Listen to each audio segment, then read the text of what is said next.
راستے کو اختیار کرو گے تو کامیابی اور کامرانی تمہارے قدم چومے گی۔ تو ضرورت اس بات کی ہے جس طرح قرون اولیٰ کے مسلمانوں نے قرآن اور صاحب قرآن کی زندگی کو، حیات مبارکہ کو سامنے رکھتے ہوئے کامیابی اور کامرانی کے جھنڈے گاڑے تھے، آج کے موجودہ حالات میں، آج کے موجودہ چیلنجز میں اگر ہم قرآن اور صاحب قرآن کی سیرت کو ہم اگر سامنے رکھتے ہوئے رکھے تو یقیناً کامیابی اور کامرانی ہمارے قدم۔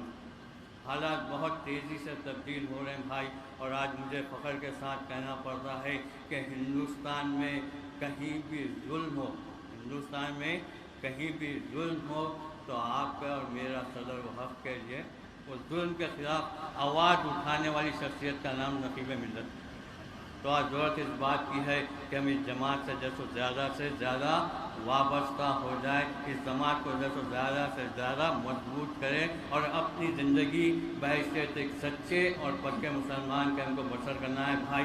حالات اور واقعات سے مایوس ہونا نہیں، حالات اور واقعات اور چیلنجز کا ہمیں مقابلہ کرنا ہے، اور انشاءاللہ ہم ڈٹ کے مقابلہ کریں گے کیونکہ ہم غلام محمد سر پہ نسبت کا تاج رکھتے ہیں، ہر مرض کا علاج رکھتے ہیں، خوف کیا ہو ہمیں یزیدوں سے، ہم حسینی مزاج رکھتے ہیں۔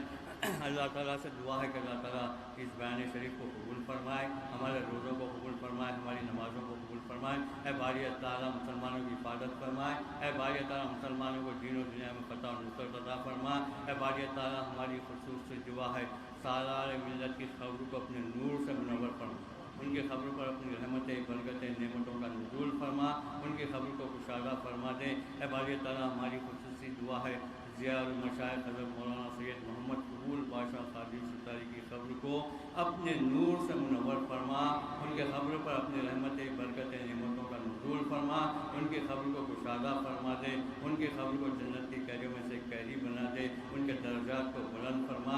اے باری تعالیٰ ان کے پسماندگان کو صبر جمیل عطا فرما، آمین ثم آمین برحمتک یا رب العالمین والحمدللہ۔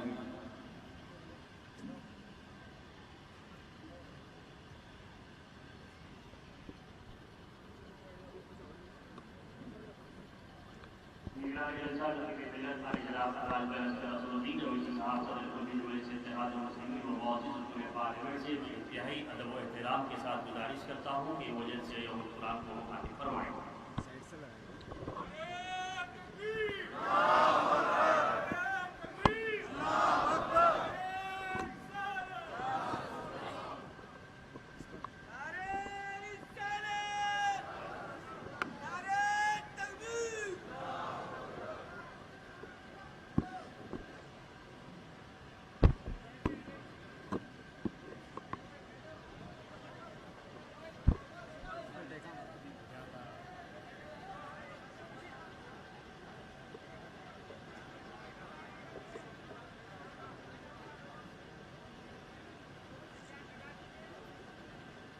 اعوذ باللہ من الشیطان الرجیم، بسم اللہ الرحمن الرحیم۔ مجلس اتحاد المسلمین کے اراکین اسمبلی، صدور المعتمدین، محبان مجلس اتحاد المسلمین، قوم اور ملت کے تمام بزرگ حضرات، عزیز دوستوں، میری زدہ اور ماں اور بہنوں، میں انتہائی دلی جذبات، احترام اور پیار کے ساتھ آپ تمام کو السلام علیکم ورحمۃ اللہ وبرکاتہ۔ اس ماہ مبارک میں ہم تمام نے روزے رکھے، نمازیں پڑھی، دعائیں مانگی، خیرات اور صدقہ دیا۔ ہم اللہ سے دعا کرتے ہیں کہ اللہ سبحانہ و تعالیٰ ان تمام کو ہمارے لیے مغفرت اور بخشش کا وسیلہ بنے۔ عزیز دوستوں اور بزرگوں، مجلس اتحاد المسلمین کی جانب سے پچھلے 65 سال سے